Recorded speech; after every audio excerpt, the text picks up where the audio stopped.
Hello दोस्तों, chase the goal career institute के online platform पर आप सभी का स्वागत है। आरपीएससी और अन्य विभागों ने जितने भी एग्जाम ऑर्गेनाइज करवाए हैं राजस्थान के अंदर, तो उसमें उन्होंने प्रॉफिट एंड लॉस और डिस्काउंट से रिलेटेड जितने भी सवाल पूछे हैं, हम एक एक क्लास के माध्यम से उन सभी क्वेश्चंस का सॉल्यूशन यहाँ पर देखने वाले हैं। लेकिन आरएसएमएसएसपी बोर्ड के क्वेश्चंस हम लोग नहीं देखेंगे। क्यों? क्योंकि उसके सारे के सारे क्वेश्चन सोल्व करवा करके मैं एक प्लेलिस्ट के माध्यम से चैनल के ऊपर डलवा चुका हूँ। तो आपको प्रॉफिट एंड लॉस और डिस्काउंट के अधीनस्थ बोर्ड के द्वारा जो पूछे गए सवाल हैं वो देखने हैं तो प्लेलिस्ट के अंदर जाकर के आप देख सकते हैं। यहाँ पर तो हम आरपीएससी एवं जो भी आपका राजस्व मंडल हुआ, उसके अलावा आपका शिक्षा विभाग हुआ, इन्होंने जो एग्जाम ऑर्गेनाइज करवाए हैं उसमें जो सवाल पूछे गए वो एक एक करके देखेंगे। ठीक है दोस्तों, तो जो भी सवाल यहाँ बोर्ड पर आए तो मेरे बताने से पहले एक बार आपको उस सवाल को खुद को जरूर सोल्व करके देखना है, तभी अपनी जो अंडरस्टैंडिंग है उस सवाल को लेकर के बहुत ही शानदार बन पाएगी, बहुत ही अच्छी बन पाएगी। ठीक है दोस्तों, तो ये वाला सवाल आप करना। सवाल क्या है? एक व्यक्ति ने 10 रुपए में 11 पेन खरीदे तथा उन सभी पेनों को 11 रुपए में 10 पेन के भाव से बेच दिया, तो उसका लाभ परसेंटेज क्या होगा? देखो, बहुत ही शानदार सा सवाल है, बहुत ही सिंपल सा सवाल है। जब मैंने कॉन्सेप्ट लेक्चर पढ़ाया था तो इस सवाल को करने के मैंने 2 तरीके बताए थे। पहला तरीका क्या बताया था? मैंने आपको एक मंत्र बताया था। मंत्र क्या बताया था? कि तीर चलाओ लेकिन क्वांटिटी की तरफ से चलाओ, ऐसा मैंने कहा था ना। और मैंने वहां पर आपको एक बात और बताई थी कि ये मंत्र तभी काम करेगा जब आपको क्वेश्चन बड़ा ही सिंपल सा दिया जाए, जैसा यहाँ पर दिया गया है। इस तरीके का क्वेश्चन होगा तो मंत्र काम कर जाएगा। लेकिन कोई जरूरी थोड़ी है हमेशा वो क्वेश्चन ऐसा ही दे, थोड़ा घुमा फिरा के भी तो दे सकता है ना। तो घुमा फिरा के जब क्वेश्चन देगा तो उसको सोल्व करने के लिए भी मैंने एक तरीका और बताया था, जिसको मैंने क्यूआर करके लिखा था। और याद करने के लिए मैंने क्विक रिस्पॉन्स बताया था कि आप क्विक रिस्पॉन्स याद कर लिया करो, वहां से ये क्यूआर वाला तरीका आपके ध्यान में रह जाएगा। तो यहाँ पर चूंकि सिंपल तरीका लग रहा है तो इस तरीके को डिस्कस नहीं करेंगे। अगर आपको ये वाला तरीका भी, वैसे ये वाला तरीका जो होता है ना क्यूआर वाला तरीका, चाहे कैसा भी क्वेश्चन आ जाए, घुमा फिरा करके कैसे भी दे दे वो इस प्रकार के क्वेश्चंस के अंदर, तो ये जो क्यूआर वाला तरीका है ना तुरंत निपटारा कर देगा उसका। तो आपको ये वाला तरीका सीखना है तो आपको कॉन्सेप्ट लेक्चर देखना पड़ेगा।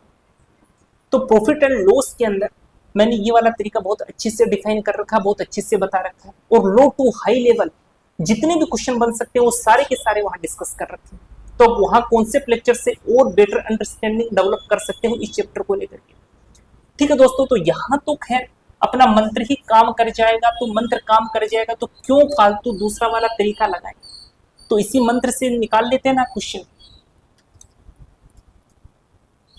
और ये मंत्र पता है क्या है? आप वर्बली क्वेश्चन को निपटा सकते हो। कैसे? देखो, ऊपर तो क्वांटिटी 11 है, नीचे क्वांटिटी 10 है। ऊपर वाली को 10 से मल्टीप्लाई किया तो 100 आ गया, नीचे वाली को 11 से मल्टीप्लाई किया तो 121 आ गया। डायरेक्ट दिख रहा है कि 21% का प्रॉफिट हो गया। लेकिन मैं आपको कर बताऊंगा पहला क्वेश्चन कि किस तरीके से हम लोग मंत्र वाले तरीके से क्वेश्चन को करते हैं। देखो, 10 में 11 पेन खरीदे, बस आगे नहीं लिखना अपने को। वैसे लिखने वाला काम तो करना ही नहीं है, ये तो केवल एक बार मैं समझा रहा हूँ आपको, इसलिए लिखवा रहा हूँ। देखो, और दूसरे में 11 में 10 पेन बेचे।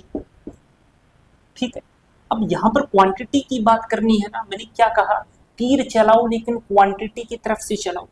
तो यहाँ तो क्वांटिटी ये है, यहाँ पर क्वांटिटी ये है। यहाँ पर 10 है ना, तो इस 10 को ले जाओ और इधर से मल्टीप्लाई कर दो, यानी ऐसे तीर चलाओ ना, ऐसे।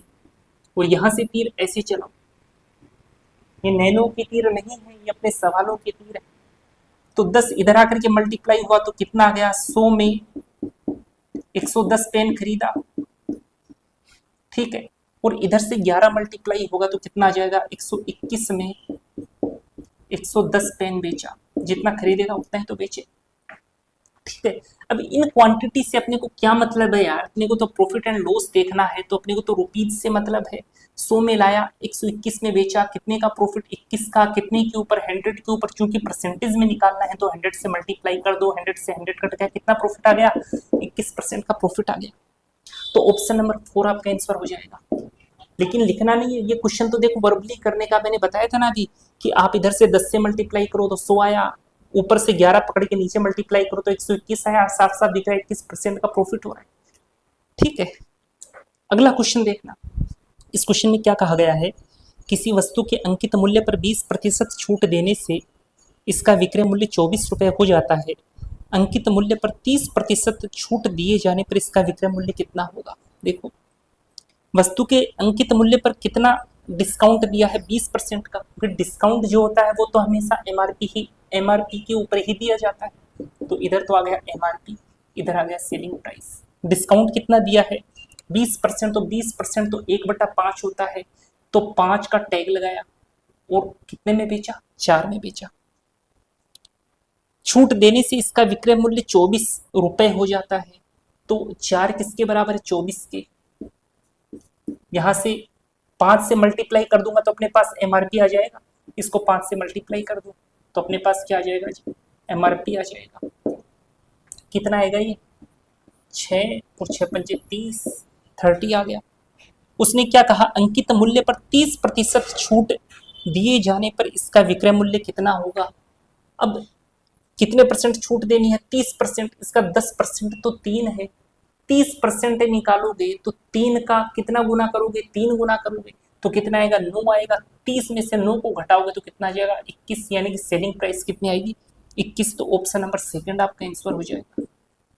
ठीक है, देखो काफी सिंपल सवाल था, जैसा उसने कहा वैसा हमने कर दिया। ठीक है, अगला क्वेश्चन देखना। ये जो क्वेश्चन है, एक दुकानदार अपने सामान को क्रय मूल्य पर ही बेचता है, परंतु 1 किग्रा के स्थान पर 960 किग्रा ग्राम का बाट ही प्रयोग करता है, उसका लाभ प्रतिशत क्या होगा। तो ये जो बेईमान दुकानदार के सवाल है ना, अगर आपके कहीं भी बेईमान दुकानदार वाले सवाल में कंफ्यूजन हो, कोई दिक्कत हो, तो मैंने एक वीडियो जो है बेईमान दुकानदार के नाम से बना करके अपने चैनल के ऊपर डाल रखा है।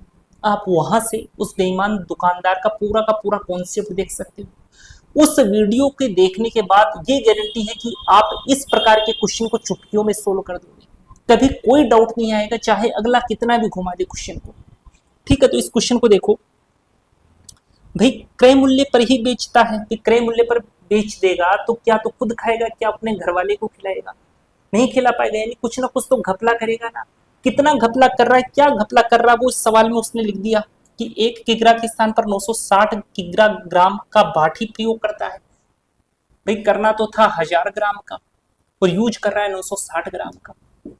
इतना ही तो कर रहा है ना।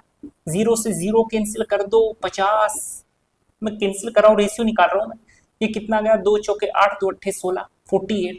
तो रेशियो कितना गया, 50 रेशियो 48। अच्छा, ये किसका रेशियो है, अरे ये तो वेट का रेशियो है।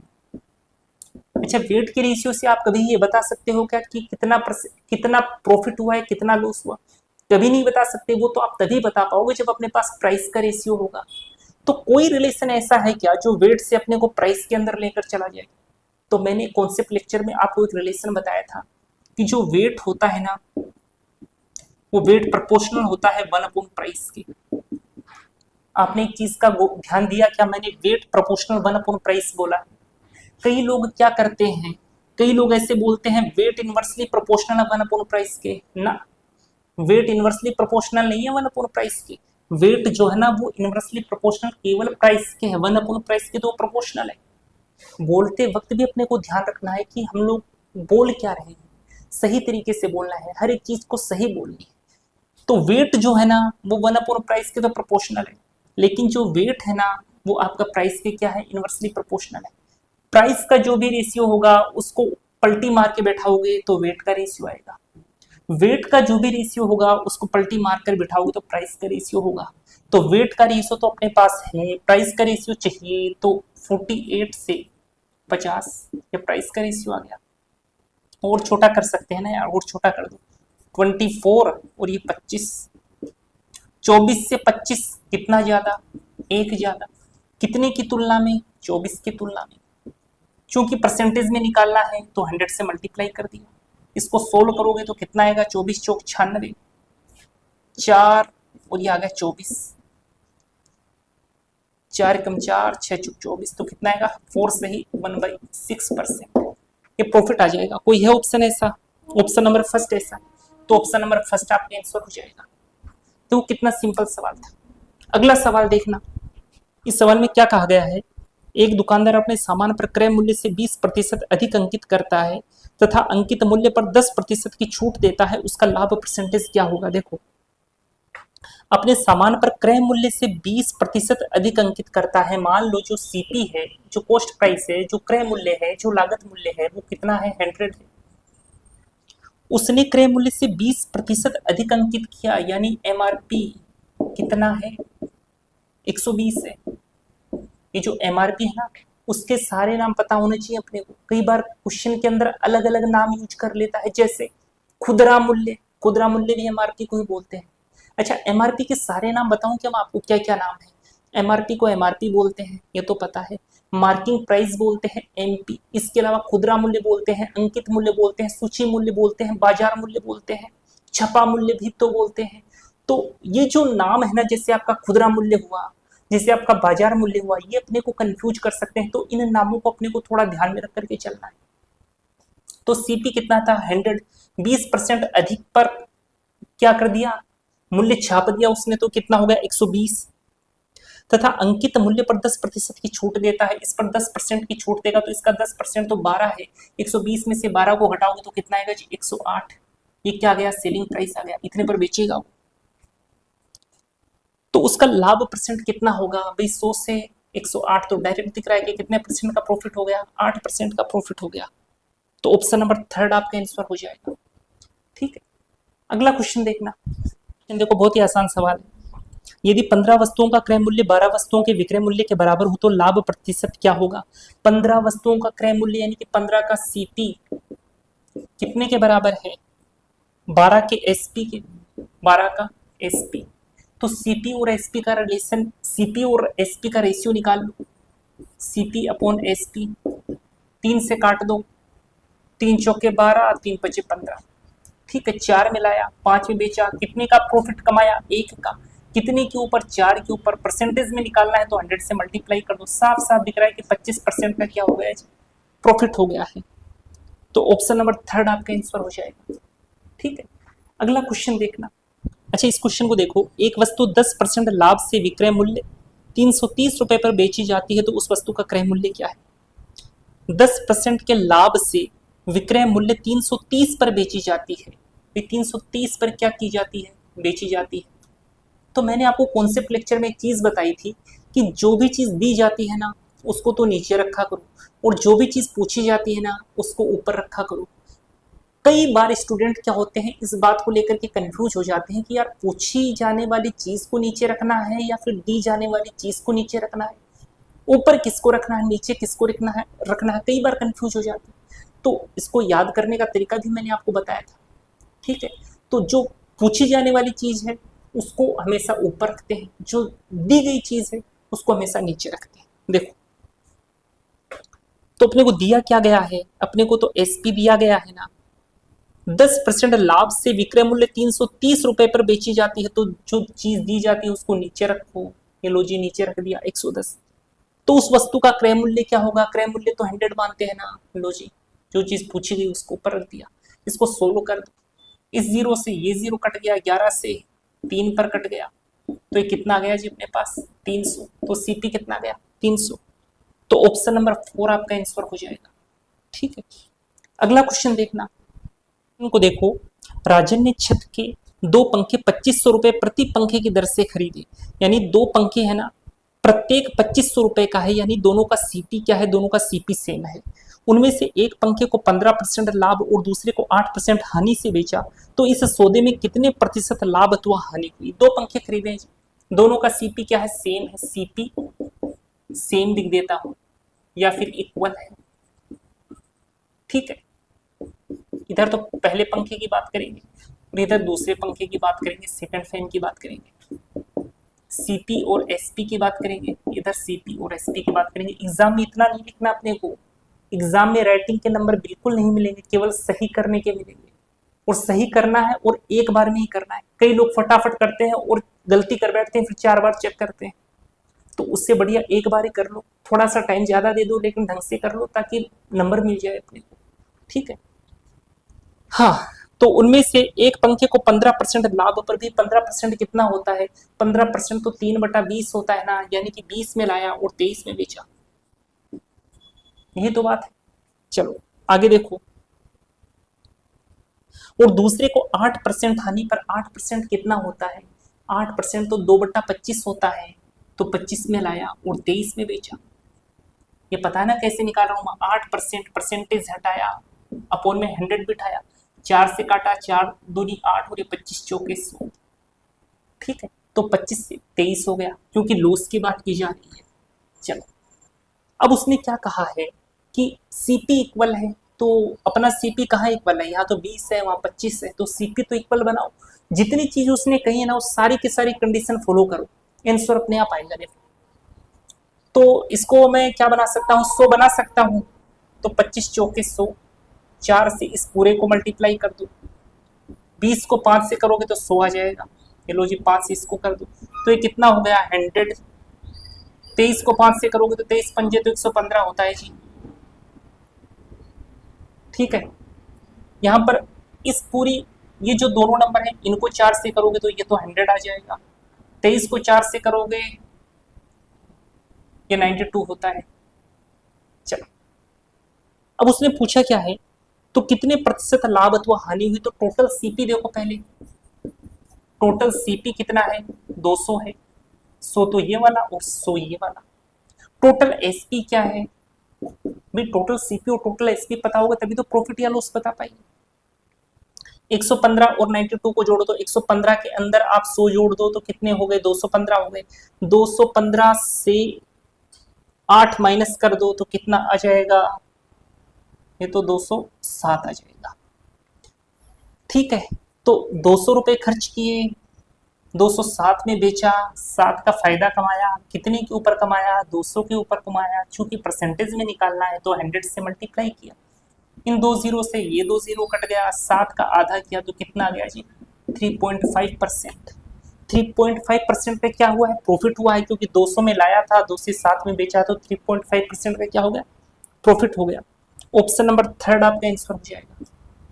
ठीक है, देखो सिंपल सवाल था, जैसा कहा था उसने वैसा हमने कर दिया, आंसर आ गया। अच्छा अगला क्वेश्चन देखना, इस सवाल में क्या कहा गया है कि एक टेलीविजन विक्रेता ने 9600 रुपए की दर से 2 टेलीविजन बेचे, 9600 रुपए की दर से 2 टेलीविजन बेचे, यानी कि दोनों के दोनों जो टेलीविजन है ना वो 9600 में बेचे हैं। प्रत्येक टेलीविजन का एसपी जो है ना वो कितना है 9600 है, यानी कि एसपी इक्वल है। ठीक है, उनमें से एक टेलीविजन पर 20% का लाभ और दूसरे टेलीविजन पर 20% की हानि हुई है। ठीक है जी, तो इस सौदे में कितने प्रतिशत लाभ अथवा हानि हुई। एक चीज मैंने आपको बताई थी, कॉन्सेप्ट लेक्चर में भी बताई थी, लेकिन मैं यहाँ पर भी बताऊंगा। देखो नोट लगाकर एक लाइन आप लिख लेना यदि आपको नहीं पता है तो, जब एसपी इक्वल हो और प्रॉफिट परसेंटेज और लॉस परसेंटेज जो है ना वो आपस में इक्वल हो, प्रॉफिट परसेंटेज और लॉस परसेंटेज ये आपस में इक्वल हो, तो उस केस में हमेशा ही लॉस होता है। और इसका जो फॉर्मूला है ना वो कैसे दिया जाता है, माइनस रेट स्क्वायर अपॉन 100। ये कहाँ से आया वो मैं आपको परसेंटेज में बता चुका हूँ। जब भी एसपी इक्वल हो, प्रॉफिट परसेंटेज और लॉस परसेंटेज सेम हो तो हमेशा लॉस होगा, और इस फॉर्मूले से आप डायरेक्ट क्वेश्चन को सोल्व कर सकते हो। यदि ये कंडीशन फुलफिल हो रही है उसी केस में, तो इस क्वेश्चन में तो फुलफिल हो रही है ना। स्टार्टिंग में क्या कहा, 9600 रुपए में 2 टीवी बेच रहा है, यानी कि एसपी इक्वल है। उसके बाद में प्रॉफिट परसेंटेज कितना है 20%, और लॉस परसेंटेज क्या है 20%, तो लॉस परसेंटेज और प्रॉफिट परसेंटेज तो इक्वल ही है ना। ठीक है जी, तो उस सौदे में कितनी प्रतिशत लाभ अथवा हानि हुई, तो मैंने क्या कहा, ऐसे केस में तो हमेशा ही लॉस होगा। तो जिस ऑप्शन में भी प्रॉफिट की बात हो रही है ना उस प्रॉफिट को गोली मारो, भगाओ उस प्रॉफिट को, यानी ऑप्शन नंबर फर्स्ट नहीं हो सकता, सेकंड नहीं हो सकता, फोर्थ नहीं हो सकता, डायरेक्ट ही लग रहा है यार ऑप्शन नंबर 3 होगा। सोल्व भी नहीं करना, ऐसे ही पता लग गया ऑप्शन नंबर 3 होगा। अब देखो सोल्व करना होता तब कैसे करते, मान लो कि 2 ऑप्शन ऐसे मिल जाते जिसमें 2 जगह लॉस दे देता, तब क्या करते, कितना परसेंटेज बोला उसने 20 का, तो 20 का स्क्वायर करोगे तो कितना आएगा, यहाँ पर ये जो नेगेटिव का साइन है ना ये लॉस को बताता है, इस बात का ध्यान रखना। 20 का स्क्वायर करोगे तो आएगा 400, 400 में 100 का भाग लगाओगे तो आएगा 4, यानी कि कितने परसेंट का लॉस हो गया 4% का लॉस हो गया। तो ऑप्शन नंबर थर्ड अपना आंसर हो गया। वैसे ऐसा ऑप्शन आएगा तो अपने को तो सोल्व ही काय को करना है यार, डायरेक्टली ऑप्शन नंबर थर्ड लगा देना है। ठीक है, अगला क्वेश्चन देखना। इस क्वेश्चन को देखो, इसमें तो कुछ नहीं है। निम्न में से कौन सा कथन असत्य है? छूट बराबर अंकित मूल्य माइनस विक्रय मूल्य। यदि आपको छूट निकालनी है तो जितने का टैग लगा है और जितने की चीज बेची गई है उन दोनों का डिफरेंस करोगे तो अपने को पता लग जाएगा कि छूट कितने दी गई है। यानी पहले वाला फॉर्मूला है वो तो एकदम ठीक है, कोई दिक्कत नहीं है। उसने असत्य पूछा है, एग्जाम में इन चीज को भी बहुत हाईलाइट करके रखना है कि असत्य पूछा है कि सत्य पूछा है। कई बार क्वेश्चन तो एग्जाम में स्टूडेंट ऐसे ही गलत कर देते हैं कि यार पूछा तो नहीं था और मैं हाँ करके आ गया, या पूछा तो हाँ था मैं नहीं करके आ गया। तो जहां पर भी असत्य या सत्य लिखा हुआ मिले ना, चाहे आपका जीके की बात हो, चाहे कहीं कहीं की भी बात हो, चाहे इस प्रकार का क्वेश्चन हो, किसी भी प्रकार का हो, वहां पर असत्य या सत्य लिखा होता ना तो नीचे अंडरलाइन कर दिया करो, ताकि वो हाईलाइट रहेगा तो अपने दिमाग में रहेगा कि कौन सी चीज पूछ रहा है वो। हाँ, तो पहला ऑप्शन है वो तो बिल्कुल ठीक है जी। दूसरा क्या बोला? छूट बराबर विक्रय मूल्य माइनस क्रय मूल्य। अरे कहा यार, झूठ बोल रहा है ये तो यार। तो ऑप्शन नंबर सेकंड ही गलत है, क्योंकि ऑप्शन नंबर थर्ड देखो, लाभ बराबर विक्रय मूल्य माइनस क्रय मूल्य। लाभ तो तभी होता है जब एसपी जो है ना वो सीपी से ज्यादा होता है, और हानि उस केस में होती है जब सीपी जो होता है ना वो आपका एसपी से बड़ा होता है। यानी कि पहला सही, तीसरा सही, चौथा सही, तो दूसरा क्या है? दूसरा गलत है। तो ऑप्शन नंबर सेकंड आपका आंसर हो जाएगा। ठीक है, कुछ करना ही नहीं था, पेन ही नहीं उठाना था। अगला क्वेश्चन देखो, कहा गया है कोई व्यक्ति कोई व्यक्ति एक्स 100 रुपए की एक साड़ी को 10% के लाभ पर वाई को बेचता है, ठीक है, और वाई उसी साड़ी को 10% की हानि से जेड को बेचता है, तो जेड उस साड़ी को कितने रुपए में खरीदता है? चलो कुछ नहीं है क्वेश्चन। एक्स जो है 100 रुपए की एक साड़ी को, एक्स ने तो 100 रुपए की साड़ी खरीदी है, 10% के लाभ पर, 10% कितना होता है? 1/10। इसको प्रॉफिट की फॉर्म में लिखोगे तो कितना लिखोगे? 11/10। ये पता है क्या आ गया?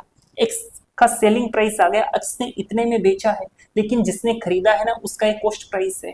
ठीक है, 10% के लाभ पर वाई को बेचता है, तो वाई ने तो इतने मूल्य दिए हैं जी। ठीक है, और वाई उसी साड़ी को 10% की हानि से जेड को बेचता है। वाई कितने में बेचता है? 10% की हानि से, यानी कि 9/10। अब ये जेड के लिए सीपी है लेकिन वाई के लिए क्या है? एसपी है। तो जेड उस साड़ी को कितने रुपए में खरीदता है? ठीक है जी, सोल्व कर दो। ये 10 इस 100 को काटते हैं, 11 9 या 99, यानी 99 रुपए में खरीदता है। कोई है ऑप्शन ऐसा? ऑप्शन नंबर फर्स्ट ही है जी ऐसा। तो ऑप्शन नंबर फर्स्ट आपका आंसर हो जाएगा। ठीक है, अगला क्वेश्चन देखना। क्वेश्चन भी काफी सिंपल है। एक दुकानदार किसी वस्तु का मूल्य जिसका वास्तविक मूल्य 100 रुपए है 10% बढ़ाकर अंकित करता है। वह उस वस्तु पर 10% कमीशन, कमीशन यानी कि छूट, डिस्काउंट, 10% कमीशन देकर ग्राहक को बेचता है, तो उसने वह वस्तु कितने रुपए में बेची? देखो, जिसका वास्तविक मूल्य कितना है जी? 100 रुपए तो रियल प्राइस है, और 10% बढ़ाकर अंकित करता है, होशियार ज्यादा ही है।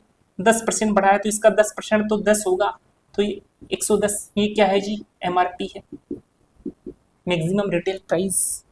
ठीक है, वह उस वस्तु पर 10% कमीशन देकर ग्राहक को बेचता है, 10% छूट देगा, तो इसका 10% कितना होगा? 11। 110 में से 11 को घटाओगे तो कितना आएगा? 99। तो ये क्या आ गया जी? सेलिंग प्राइस आ गया। 99 में बेचता है, 100 में खरीदा है, तो उसने वह वस्तु कितने रुपए में बेची? अरे 99 रुपए में बेची यार। ऑप्शन नंबर थर्ड आपका आंसर हो गया। ठीक है, कुछ नहीं था सवाल। अगला क्वेश्चन देखना। ये वाला जो सवाल है ना, राम ने एक रेडियो 5% हानि पर बेचा, यदि वह इसे 80 रुपए अधिक में बेचता तो उसे 5% लाभ होता। रेडियो का क्रय मूल्य कितना है? इस सवाल में पेन भी उठाने की जरूरत नहीं है। मैंने कॉन्सेप्ट लेक्चर में इसको करने का बेसिक तरीका भी बताया था, और बेसिक तरीके से मैंने एक सार निकाला था, और उस सार में मैंने ये बताया था कि इस क्वेश्चन को आप फटाफट कैसे सोल्व करोगे। फिर बार बार ऐसा थोड़ी ना करोगे, 2 एसपी बनाओगे उसके बाद में उसको सोल्व करोगे, तो ऐसा नहीं करना अपने को। साफ साफ दिख रहा है, देखो 80 को तो रखो ऊपर, 5 और 5 10, ऊपर रख दो 100, 10 से कट गया कितनी बार? 10 बार। 80 को 10 से मल्टीप्लाई किया तो आ गया 800। तो ऑप्शन नंबर फर्स्ट आपका आंसर हो गया। देखो, थोड़ा सा मैं एक बार वापस से इसको बताता हूँ आपको, बेसिक वाला तरीका नहीं बताऊंगा। बेसिक वाला तरीका जानना तो कॉन्सेप्ट लेक्चर देखना, लेकिन उस बेसिक वाले तरीके से जो मैंने सार निकाला था ना, वो सार आपको बताऊंगा। सार ही तो काम का है यार। सार क्या था? मैंने क्या कहा था? जब भी क्वेश्चन में ऐसा लिखा हुआ मिल जाए 80 रुपए अधिक में बेचता है, 80 रुपए कम में बेचता है, तो उस केस में क्या किया करो, उस केस में उस 80 को पकड़ा करो और मल्टीप्लाई के साथ लिख दिया करो। ठीक है, फिर 5% हानि और 5% के लाभ की बात कर रहा है, तो उन दोनों परसेंटेज को जोड़ा करो और नीचे बिठाया करो, तो जोड़ा तो कितना आ गया 10। पूछा क्या है सीपी, जब भी इस तरीके का सवाल देगा ना तो 95% केस में आपको सीपी पूछेगा। तो सीपी तो 100 होता है, तो बैठाओ जी ऊपर 100 को, 10 से कट गया 10 पर, 80 को 10 से मल्टीप्लाई किया तो कितना आ गया जी 800 रुपए। ये क्या आ गया सीपी आ गया। और क्या जरूरत थी इसमें, पेन भी उठाना नहीं था, डायरेक्ट मार्क करना था और आगे बढ़ना था। ठीक है, तो ऐसा हम लोग लिखते क्यों हैं ये जानना तो आपको कॉन्सेप्ट लेक्चर देखना पड़ेगा, क्योंकि बार बार हम अगर उन्हीं चीजों को यहाँ पर डिस्कस करेंगे तो फिर क्लास भी काफी लंबी हो जाएगी और टाइम भी खराब होगा। ठीक है दोस्तों, तो आंसर कितना आ गया 800। अगला क्वेश्चन देखना, इस सवाल को देखो, सचिन ने अपना स्कूटर 20% की हानि से अंकुर को बेचा। ठीक है, अंकुर ने 20% का लाभ लेकर अनिल को बेच दिया। यदि अनिल उस स्कूटर के 4800 रुपए देता है तो सचिन के लिए स्कूटर का क्रय मूल्य कितना है। सचिन ने कितने का खरीदा था ये पूछा। भाई मान लिया सचिन ने एक्स का खरीदा था, सचिन के लिए सीपी क्या है एक्स है। सचिन ने अपना स्कूटर 20% की हानि से अंकुर को बेचा, तो 20% तो 1/5 होता है, लॉस की फॉर्मेट में लिखोगे तो 4/5। ये पता है क्या आ गया, ये जो सचिन है ना उस सचिन के लिए तो एसपी का काम कर रहा है, और खरीदा किसने अंकुर ने, तो अंकुर के लिए क्या है ये सीपी है। अंकुर ने 20% का लाभ लेकर अनिल को बेचा, 20% का लाभ लेकर बेचा तो कितना हो गया जी 6/5। अब ये अनिल के लिए क्या है, अनिल के लिए सीपी का काम कर रहा है। यह अनिल उस स्कूटर के 4800 रुपए देता है, तो ये तो अनिल के लिए सीपी है ना, तो उसने तो सीपी दे दिया, कितना है 4800। बस उसने पूछा क्या है, ठीक है एक्स की वैल्यू पूछे तो एक्स की वैल्यू निकाल दो जी। 6 चौक 24 होता है, 24 दूनी 48, ये 200, ये 5 25 इधर आ गया, 25 दूनी 50 और 2 जीरो आगे, तो आंसर कितना आएगा जी 5000 रुपए में खरीदा था जी सचिन ने। Option number second, option number second आपका आंसर हो गया। ठीक है, बहुत सिंपल सवाल था। अगला सवाल देखना, इस सवाल को देखो, क्या कहा उसने, एक व्यापारी अपने सामान पर 25% मूल्य बढ़ाकर अंकित करता है, किसी रेट पर खुद तो खरीदता है और 25% अधिक का टैग लगाकर के एक सुंदर सा बनाकर चिपका देता है सामान के ऊपर। यदि वह अंकित मूल्य पर 4% कमीशन दे, अब जब ग्राहक आता है तो उसको वो 4% कमीशन यानी कि डिस्काउंट देकर के बेच देता है, तो उसका लाभ प्रतिशत कितना होगा, तो उसने कितना प्रॉफिट कमाया ये उसने पूछा है। तो यहाँ पर लेन देन तो एक ही चीज पर हो रहा है ना, और जब भी लेन देन एक ही चीज के ऊपर होता है तब हम सक्सेसिव डिवीजन यूज कर सकते हैं। तो लगा दो सक्सेसिव डिवीजन, 25% मूल्य बढ़ाकर अंकित करता है तो 25% तो 1/4 होता है, यानी कि 4 में लाया है और 5 का टैग लगाया है। ठीक है, यदि वह अंकित मूल्य पर 4% कमीशन दे तो 4% तो 1/25 होता है, तो 25 से 24 हो गए। ठीक है, यहां पर ओवरऑल प्रॉफिट हम लोग लिखते हैं, प्रॉफिट या लॉस जो भी होता है। तो सोल्व कर दो इसको, 5 से 5 25, ये 6 पर, तो इधर कितना आ गया 5 और 6। पूछा क्या है तो उसका लाभ प्रतिशत कितना होगा। चलो जी 5 से 6 कितना ज्यादा, 1 ज्यादा, कितने की तुलना में 5 की तुलना में, परसेंटेज में निकालना है, 100 से मल्टीप्लाई कर दो तो कितना आ गया जी 20%। प्रॉफिट कितने का 20% का, तो ऑप्शन नंबर थर्ड आपका आंसर हो गया। ठीक है, सक्सेसिव डिवीजन को सीख लो भाई आप लोग, बहुत काम का है, बहुत जगह आपके काम आएगा ये। ठीक है, अगला क्वेश्चन देखना, वो देखो, एक व्यक्ति के वेतन को 50% कम करने के बाद घटे हुए मूल्य में 70% की वृद्धि कर देगी। भाई कोई आदमी है, पहले उसके वेतन में 50% कमी कर दी गई तो बेचारा निराश हो गया कि अरे यार मेरा वेतन 50% कम कर दिया यार। तो उसको दुखी देखा उसका मालिक, दुखी देखने के बाद उसने क्या किया, घटे हुए वेतन में 70% की वृद्धि कर दी। जो वेतन घटा दिया था ना उसमें 70% की वृद्धि कर दी। तो उस व्यक्ति को कितने प्रतिशत लाभ या हानि हुई। भाई देखो, एक ही चीज के ऊपर हो रहा है ना काम, घटोतरी या बढ़ोतरी एक ही चीज पर हो रही है। किस पर हो रही है, उसकी सैलरी पर हो रही है।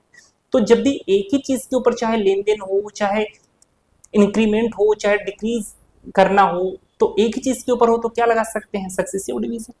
तो लगाओ सक्सेसिव डिवीजन, 50% कम करने के बाद 50% तो 1/2 होता है, यानी 2 से 1 हो गया। 70% की वृद्धि बाद में करता है, 70% तो 7/10 होता है, यानी कि 10 से 17 हो गया। यहाँ पर ओवरऑल प्रॉफिट लिखते हैं तो ये कितना आएगा जी 10 दूनी 20, ये कितना गया 17, 20 से 17 कितने की कमी, 3 की, कितने के ऊपर, 20 के ऊपर, परसेंटेज में निकालना, 100 से मल्टीप्लाई, कितना आ गया जी 15%। यानी उसको तो लॉस हुआ है यार 15% का, तो 15% की हानि, ऑप्शन नंबर 4 आपका आंसर हो जाएगा। ठीक है, ये भी सक्सेसिव डिवीजन से ही किया है। ठीक है, अगला क्वेश्चन देखना, इस सवाल को देखो। एक कार विक्रेता ने एक कार अंकित मूल्य के 4/5 मूल्य में खरीदी, अंकित मूल्य के 4/5 मूल्य में खरीदी। सीपी और एमपी की बात करेंगे जी। उसने क्या कहा, अंकित मूल्य के 4/5 में, यानी कि अंकित मूल्य 1 है तो ये कितना है 4/5। तो इसको मैं ऐसे लिख सकता हूँ ना, इस 4 को तो ऊपर टांग दूं, इस 5 को नीचे बैठा दूं। जो जमीन पर बैठे हो जमींदार, जो चौकी पर बैठे हो चौकीदार। ये जमींदार, ये जमींदार और ये चौकीदार।